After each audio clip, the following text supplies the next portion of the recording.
Hello दोस्तों, उम्मीद करते हैं आप लोग ठीक ठाक होंगे। आज हम कर्मणीय द्वितीया लेके आए हैं। कर्म में द्वितीया विभक्ति होती है, जैसे आपका है वह पुस्तक पढ़ती है।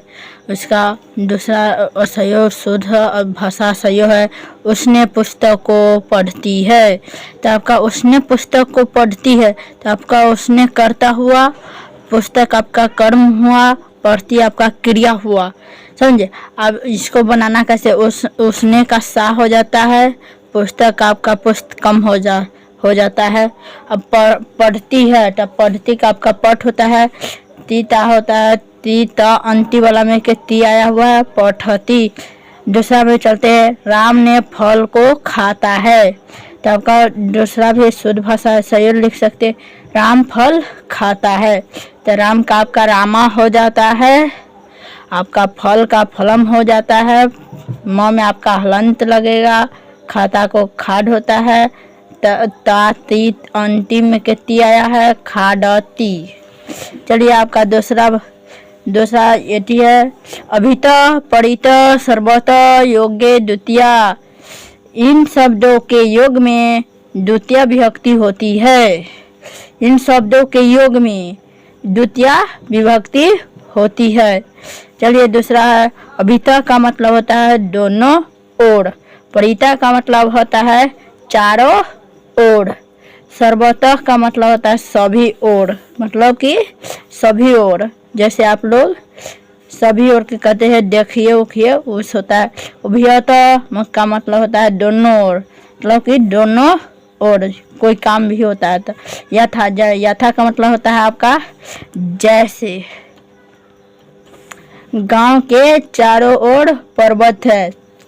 गांव का आपका संस्कृत होता है ग्रामम, चारों ओर है। तो चारों ओर का आपका क्या होता है? परित। तो आपका परित लगेगा। पर्वत का मतलब क्या होता है?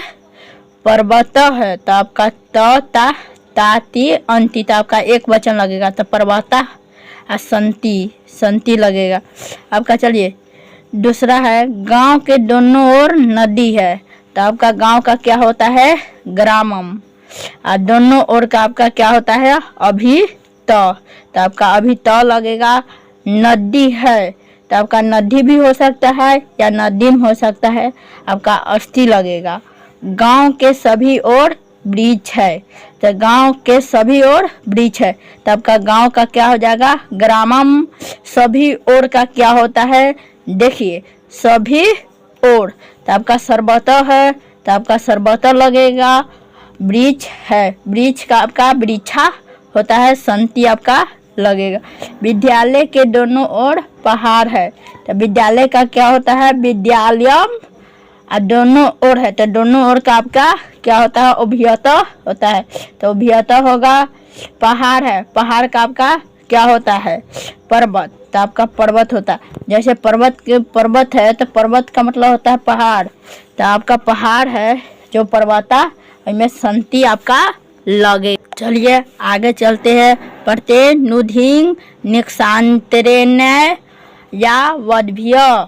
प्रति का मतलब होता है और, अनु का मतलब होता है पीछे, ढीक का मतलब धिकार, निक्षा का मतलब होता है निकट, अंतरों का मतलब बीच में, अंतरेण का मतलब बिना, यावत का मतलब होता है आपका तक।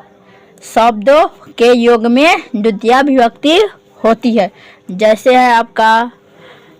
है आपका यथा का मतलब जैसे होता है शिशु की ओर गए, तो का शिशु है, तो शिशु का संस्कृत हो जाएगा शिशुम, और गए, तो आपका प्रति लगेगा, गए का आपका गच्छ हो जाएगा। राम के पीछे लक्ष्मण आए, तो राम का आपका रामम हो जाएगा। पीछे है, तो पीछे का आपका क्या होता है? अनु। क्या होता है? अनु, तो आपका अनु लगेगा। गत कहिएगा कहाँ से आया? गत में ता अंति वाला है, उसमें गत है, तो अनुगत। लक्ष्मण का हो जाएगा लक्ष्मण, नाम है, दो व्यक्ति। धिकार हुआ, धिकार का आपका क्या हो जाता है? ढीक, तो आपका ढीक लगेगा।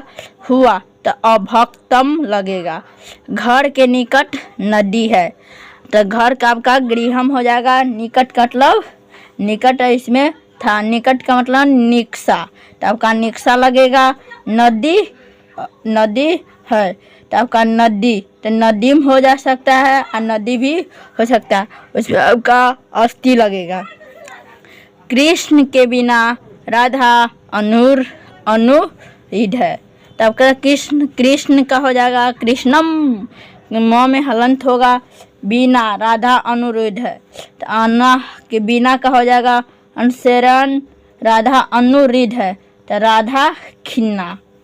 नगर तक ब्रिज है, आपका नगर तक ब्रिज है, तो इसका नगर का संस्कृत होगा नगरम। यावत ब्रिज का हो जाता है वृक्षा। आपका ये संति